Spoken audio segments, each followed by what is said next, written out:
Okay, so discrete time convolution sum is this: when we create yn using two signals xn and hn. Minus k is integer which comes from minus infinity and goes to minus infinity. So it is an infinite sum of all the k value. Where k is integer, it means it is taking all the values. Okay, and the summation is on the index k, xk h of n minus k. This is what the convolution sum is. This is the definition of convolution sum. Okay. Yes, sir.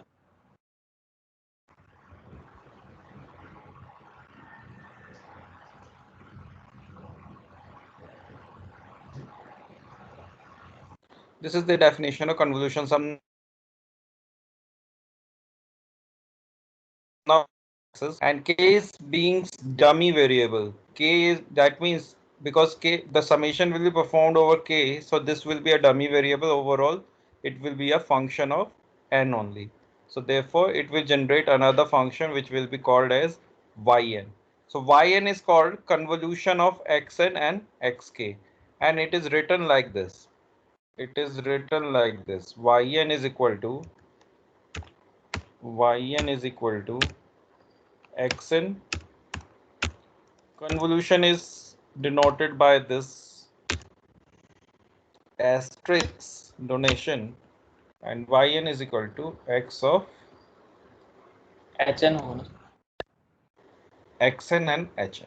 This is how we represent the convolution sum. Okay, so this we have studied in the last semester also, but I am just reintroducing it to you because it was convenient to it will be used for the discrete time LTI system, analysis of discrete time LTI systems. Okay, so this is what the convolution sum is. Let us now move to Oppenheim book. This is Oppenheim book, page number 23. Okay. Now here I would like to discuss this problem. Even though we have discussed the same problem in the last semester also, let us revisit it. The same problem was discussed in the last semester also. Here Hn is defined by this as this. It means Hn is 1 for 0 to n minus 1 and 0 otherwise. And Xn is defined as a raised to power n 0. So equivalently these two functions are defined like this. And these are plotted like this in the k domain, in the k index, because it is basically they are defined for the n, but in order to evaluate this summation xk and h of n minus k, we have to replot it in the index as k index में हमें इसे plot करना है.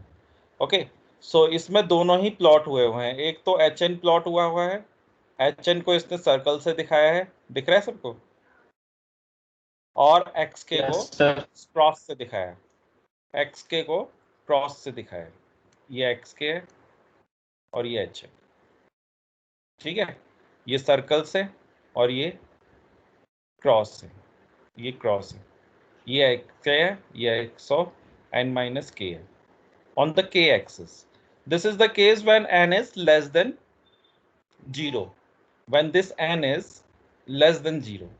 Okay, this n is less than 0.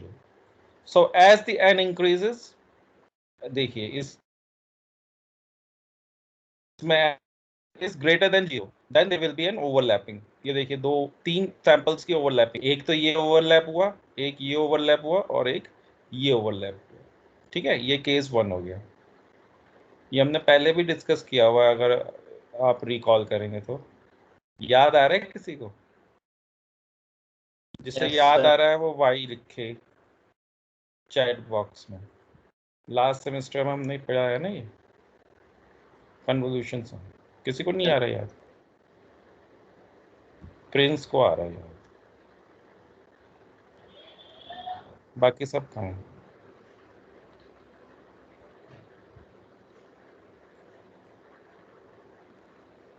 Aditya Narayan Mishra, Aditya Narayan Singh, साक्षी, साक्षी तो attendance दे रही है।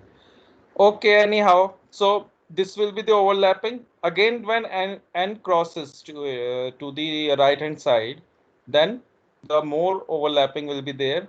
This will be the complete overlapping between n minus n2, n minus 1 and n. ठीक है? And then it is the plot of yn.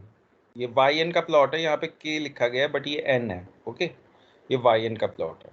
ये तो मैंने आपको इसकी फिगर दिखाई 2.10 किसकी,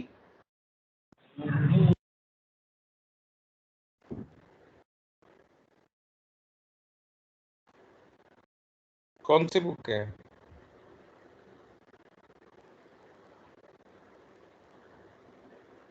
ओपनहाइम. माय वॉइस इज क्लियर और नॉट?